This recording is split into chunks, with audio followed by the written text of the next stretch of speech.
Huminto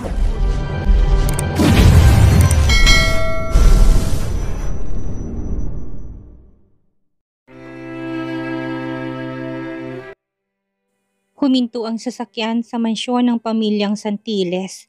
Marahas na hinila ni Salvador ang kanyang anak na si Marigold sa loob. Iyak naman ng iyak si Matilda habang sinusundan ng dalawa, samantalang nagpupumigla si Marigold upang makalaya sa ama. Ngunit malakas si Salvador, kung kaya't walang nagawa si Marigold kung hindi tanggapin ang kanyang kapalaran. Takot na takot si Matilda. Inisip nito na baka gawa ng masama ng asawa si Marigold.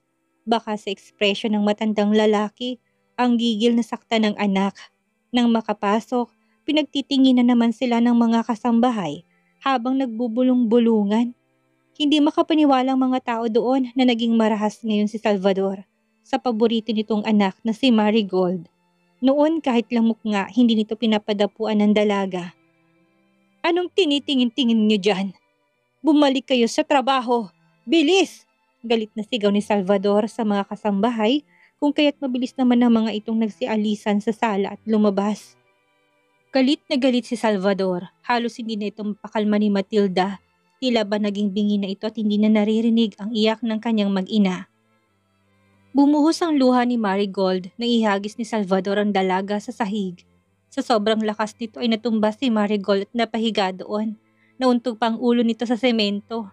Lalapitan na sana ni Matilda ang anak niya, ngunit maras din siyang hinawi ni Salvador kung kaya ay napaupo rin ng matandang babae. Agad na lumapit si Salvador kay Marigold at hindi na binigyan ng tsansang makapagsalita ang dalaga. Isang malakas na sampal ang ibinigay ni Salvador sa anak. Sa sobrang lakas ng impact noon ay para bang biglang nayanig ang mundo ni Marigold at tila ba nakaramdam siya ng pagkahilo. Nalalasahan niya rin ang mapaklang likido sa kanyang labi at alam niyang dugo yun. Nanginginig ang katawan ni Salvador sa sobrang galit. Wala siyang pakialam kung mamatay man sa mga kamay niyang anak niya, basta't mailabas niya dito ang gigil at galit niya. Ilang beses na siyang nagpasensya at pinagtitimpian ng dalaga. Ngunit punong-puno na siya. Dinuro-duro pa ng matandang lalaki ang noon ni Marigold saka nagsalita. "Tanginang bata ka! Binalaan na kita na huwag mong sisirain ang kasal ng ate mo. Ngunit hindi ka nakinig sa akin. Tingnan mo ngayon ang binigay mong kahihiyan sa pamilyang ito. Masaya ka na ba? Masaya ka ng pulutan na naman tayo ng mga tao sa labas? Napakakulang mo sa pansin."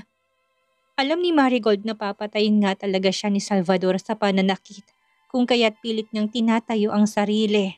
Balak na tumakas sa mga kamay nito at magkulong sa kwarto at pahupain ang galit ng ama. Ngunit biglang nanlambot ang kanyang mga hita at napaupo na lamang. Wala na siyang lakas para lumaban sa ama.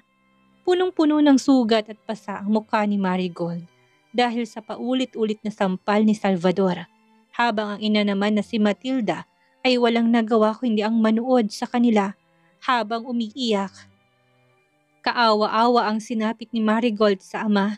Hindi pa nakontento si Salvador dahil hinila pa nitong buhok ni Marigold at hinagi sa sofa, sabay bigay na mag-asawang sampal sa dalaga. Tila ba naging manhid na ang mukha ni Marigold. Gulo-gulo na rin ang buhok nito at puno ng pasa ang mukha.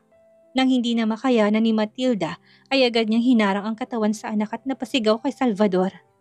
"Tama na! Tama na, Salvador! Maawa ka! Anak mo pa rin ang sinasaktan mo!"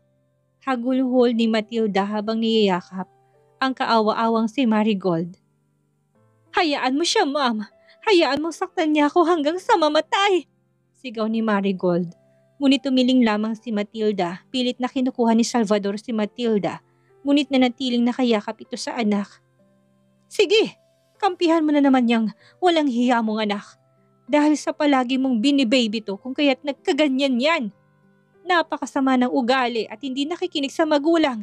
Tandaan mong siyang dahilan kung bakit nadagdagan na naman ang kahihiyan natin at ang problema ngayon. Kampihan mo yung babaeng yan. Tsak na tuloy nang babagsak ang pamilya natin dahil sa kanya."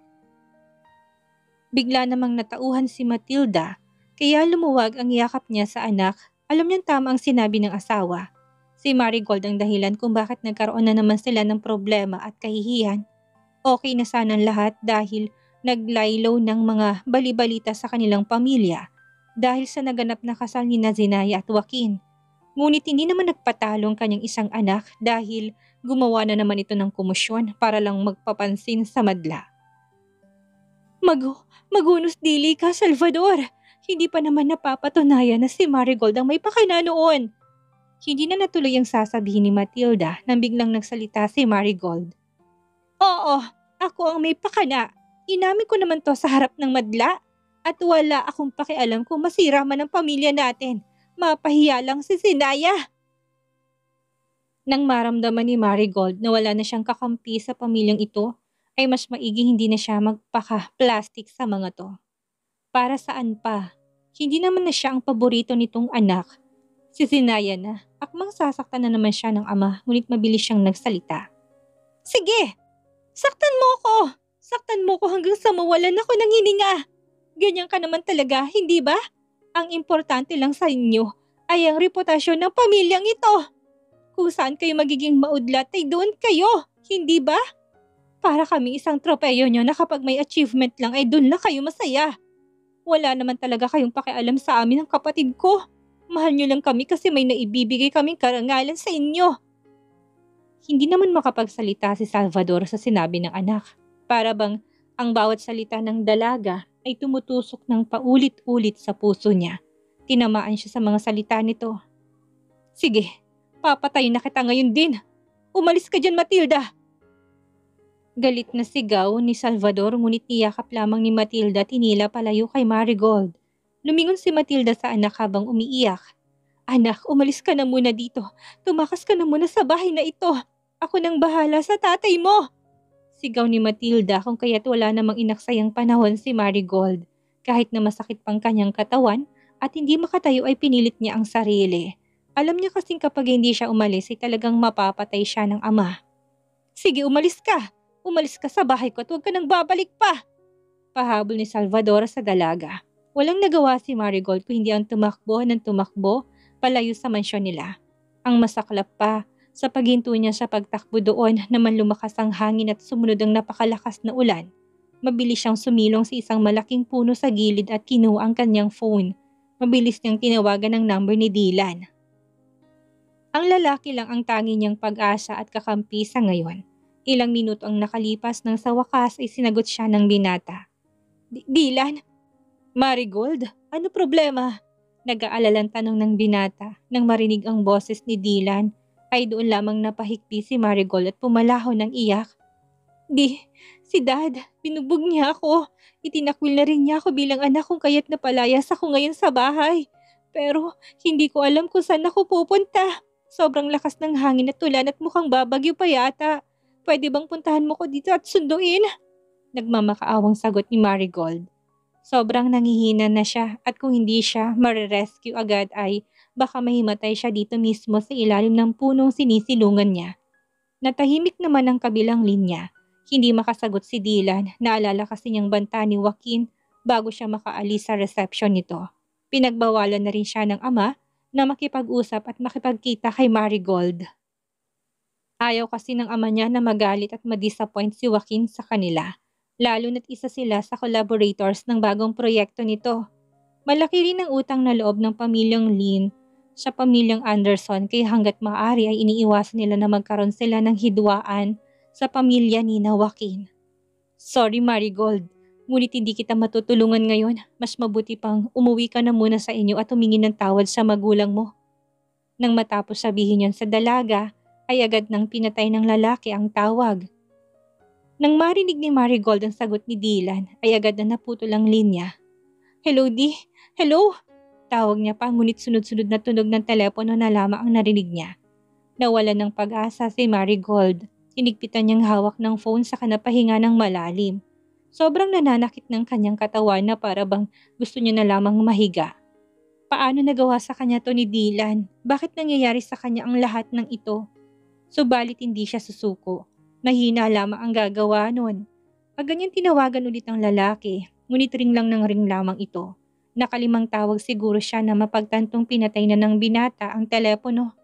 Kinagat ni Marigold ang labi ngunit tila ba naging manhid si Marigold dahil hindi man lang niya naramdaman ng sakit.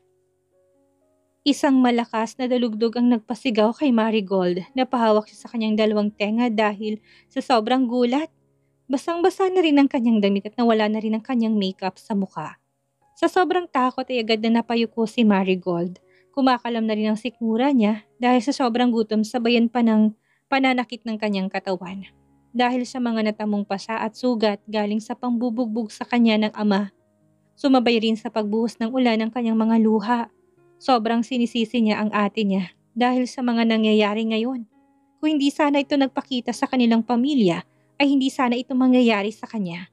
Para siyang sisiw sa ilalim ng puno at para bang nawawala. Naghahalo ang luha at dugo sa kanyang muka. Ilang segundo nawalan siya ng malay. Ilang araw ang nakalipas ngunit walang balita si Matilda sa kanyang anak na si Marigold. Tawag lamang siya ng tawag sa number ng dalaga, ngunit ni isa ay hindi ito sumasagot. Nang makita ang asawang si Salvador na pababa ng hagdan ay kaagad niya itong sinalubong. Hindi ka malang ba nag-aalala sa anak mo? Sino? Si Zenaya? Ano nangyari sa anak natin? Nag-aalalang tanong ni Salvador ngunit napairap si Matilda. Hindi! Si Marigold! Ilang araw ko na hindi nakokontak ang bunso mong anak. Hindi ka ba nag-aalala at natatakot kung ano na nangyari sa kanya? Ni hindi man lang ito tumatawag sa atin at nagte-text kung nasan siya. At kung okay lamang siya. Nag-aalalang wika ni Matilda sa asawa. Wala na akong pakialam sa kanya kung nasan man siya. Ginusto niyang umalis dito sa bahay. Dapat lang napanindigan niya. Paano matututong anak mo kung palagi kang ganyan sa kanya? Galit na sagot ni Salvador kay Matilda ngunit nagpumilit pa rin ang matandang babae. Paano mo nasasabi yan? Ilang araw na nakalipas ngunit wala pa rin akong balita sa kanya. Baka kung ano na nangyari sa kanya, Salvador. Hanapin natin siya. Parang awa mo na. Anak mo pa rin si Marigold. Noong umalis si Marigold sa mansyon ay matindi ang lakas ng ulan at kidlat. Hindi ka ba natatakot na baka kung ano na nangyari sa anak mo? Natahimik si Salvador at nag-isip. Baka nandun lang yun sa mga kaibigan niya. Huwag kang mag-alala. Malaki na si Marigold. Alam na niyang ginagawa niya. Tinawagan ko ng lahat ng kaibigan ni Marigold na kilala ko. Ngunit wala silang alam kung saan to pumunta. Salvador, lawakan mong isip mo. Pumunta na tayo sa pulis at ipahanap ang anak mo. She's really missing. Nandun lamang siya sa labas. Huwag kang OA, Matilda. Kahit saan naman ay pupuntahan yan. Hindi ka na nasanay sa anak mo. Ilang linggo ngang nawawala to noon. Hindi ka naman nag-aalala. Umalis siya dito dahil galit at nagtatampo siya. Desisyon niya naman yun. At kung may mangyaring masama naman sa anak mo, kasalanan niya yun at labas na rin tayo doon. Yan lamang ang sinabi ni Salvador at mabilis nang umalis sa mansyon upang asikasuhin ang papaluging negosyo nila. Isa lang ang nasa isip ni Matilda sa mga oras na yon, ang puntahan ng bahay ni Zenay at Joaquin. Kahit ayaw man niyang pumunta doon ay lulunukin niya na lang muna ang pride niya dahil kailangan niya ng tulong ng mga to. After the wedding, nang makarating si Zenay at Joaquin sa bahay nila ay kaagad na pumunta sila sa kanilang kwarto upang magpahinga. Mabilis naman ang galaw ni Zenaya at tinulungan si Joaquin na umupo sa kama. Bago pa man sila nakauwi, nakabihis na sila ng pang-formal. Sobrang nangangati at nabibigatan sa gown na suot niya. Samantalang kinakabahan naman si Joaquin dahil alam niya na pagkatapos ng kasal ay kasunod naman ay ang honeymoon. Kinuyom niya ang kamao dahil kinakabahan siya na malamang mahirap pa rin patayuin ang kanyang maselang parte ng katawan. Kahit na nagkaroon sila ng sexual contact ni Zenaya ay hindi ibig sabihin na tuluyan ng gumaling siya. Napayuko si Joaquin at napahangos ng malalim. Napansin naman yun ni Zenaya kung kaya't nahulaan itong malungkot at may malalim siyang iniisip. Anong problema? Bakit mukhang malungkot ka? Hindi ba dapat masaya tayo ngayon dahil kakatapos pa lang ng kasal natin? Okay lang ba sa'yo? Bulong ni Joaquin ngunit hindi naman yun narinig ni Zenaya. Ano? Hindi ko narinig. Pakilakasan ng boses, babe. Utos ni Zenaya kung kaya't napahinga ng malalim si Joaquin. Sabi ko mag-asawa na tayo. Ang gabing ito ay dapat ang pinakamasayang gabi natin dahil ikinasal na tayong dalawa. Pero iniisip ko tong nasa harapan ko. Sa tingin ko, hindi natin magagawa ang honeymoon natin ngayon. He's not functioning. Gustong magwala ni Joaquin dahil sa sobrang frustration. Sobrang sexy ngayon ni Zenaya sa nightgown nito ngunit ni segundo hindi man lang siya tinayuan. He was really frustrated and sad. Joaquin, anong taon na ngayon?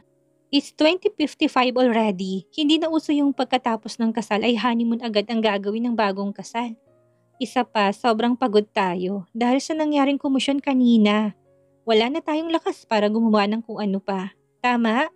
Tumabi si Zenaya sa kasumandal sa balikat ni Joaquin. Ngumiti pang dalaga sa hinawakan ng mahigpit ang kamay ng binata. Sobrang napaparanoid ka na naman at ang dami mo na namang naiisip, hubby. Huwag kang mag-alala, makakapaghintay naman ako. Bulong nito sa katumawa ng mahina. Sa isip-isip ni Zenaya ay para siyang lalaki sa lagay nila. Para siyang isang binatang naghihintay kung kailan magiging ready na sa ganitong bagay ang kasintahan. Kinagat ni Joaquin ang labi sa kanapalingon kay Zenaya. Ngayon ay nakatitig ng dalawa sa isa't isa. Huminga ng malalim si Joaquin at umiwas ng tingin. Biglang bumalik sa alaala ni Joaquin ang sinabi ni Apollo sa kanya noong nakaraang araw, yung tungkol sa first love ng dalaga. Kung ang first love ba nito ang kapiling ng dalaga, ipapayag ba ito na walang may mangyari sa kanila? Okay lang ba sa dalaga na walang honeymoon na magaganap? Hinawakan ni Joaquin ng mahigpit ang hita niya. Pinikit niya ng marin ang kanyang mga mata. Hindi niya dapat to naiisip. Si Zenaya ng asawa niya, pinakasalan siya ni Zenaya ng walang alinlangan. Bakit niya naiisip to ngayon? Heck, napakabobo niya. Hindi niya dapat pag-isipan ng masama ang asawa, legal niyang asawa si Zenaya. Kung kaya't wala nang makakaagaw sa dalaga sa kanya, kahit na yung first love nito. Joaquin, tawag ni Zenaya sa binata sa hinawakan ng nakakuyom na kamao nito. Nang mahawakan ni Zenaya ang kamao ni Joaquin ay biglang kumalmang binata. You don't need to think too much. Okay lang naman na walang may mangyari sa atin. I understand. Totoo ang sinasabi ko sa'yo. Okay lang naman sa akin. Kaya huwag ka na mag-isip pa. Besides, I am really tired and sleepy. Can we sleep now? Malambing na saad ni Zenaya sa kaniyakap ng mahigpit ang braso ni Joaquin. Doon lang nawala ang agam-agam ng lalaki.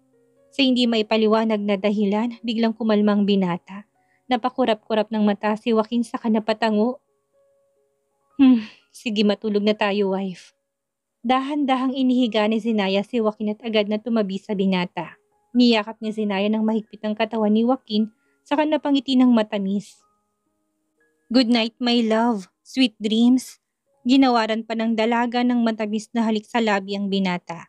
Ilang segundo ring naglapat ang kanilang mga labi sa humiwalay na si Zenaya. Natulog ang dalawa ng magkayakap.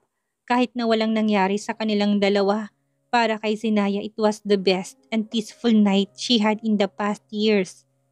Isang itim na kotse ang pumarada sa mansyon ni Zenaya at Joaquin. Niluwa noon si Matilda kasamang isa nitong kasambahay. Seryoso lamang ang mukha ng matandang babae habang naglalakad papasok sa bahay ng mag-asawa. Sa katunayan, ilang araw niyang pinag-iisipan ito dahil ayaw niya na talagang makita pang pagmumukha ng panganay niyang anak na si Zenaya. Subalit wala siyang choice. Ito lang ang naisip niyang makakatulong sa kanya upang mahanap ang kanyang bustong anak na si Marigold. Lulunukin niyang lahat ng natitirang pride niya sa katawan. Mahanap lang ang anak. Magandang umaga, nariyan ba si Zenaya Santiles? I mean, Mrs. Zenaya Anderson. Bungad na tanong ni Matilda sa isang kasambahay na dumidilig ng halaman sa labas. Nasa loob nga ho, madam. Sino ho sila? Magalang na tanong ng dalagang kasambahay kung kaya't napataas ng kilay si Matilda. Hindi mo ba ako nakikilala? Ako lang naman ang nag-iisang ina ni Zenaya Santiles Anderson. Ako si Matilda Santiles. Idala mo ko sa amo mo. Gusto kong makausap ang anak ko. Masungit na wika ni Matilda sa kasambahay. Kung kaya't natakot to at mabilis na pumasok sa loob. Halika po kayo, pasok po kayo. Pasensya na't hindi ko po kayo nakilala. Napaismid lamang si Matilda sa kasambahay at hindi na nagsalita pa. Naroon lamang sa sala si Zenaya at nagbabasa ng libro. Maya-maya lang ay lumapit si Greta sa kanya at nautal na kinausap siya. Madam, may naghahanap po sa inyo. Mahinang wika ni Greta sa kanya. Hindi ba't sinabi ko sa'yo na tawagin mo na lang akong Ate Zenaya at wag ng madam? Anyway, sinong bisita ko? Tanong ni Zenaya kay Greta. Napalingon naman si Greta sa likod kung kaya't napatingin din siya. Ang nanay niyo po, Ate Zenaya, si Madam Matilda, sagot ni Greta. Nang makita niya ang ina ay kaagad na nablangkong kanyang ekspresyon. Hindi niya alam kung bakit bigla itong bumisita sa kanya. Subalit hula niya ay may kailangan ang ina sa kanya.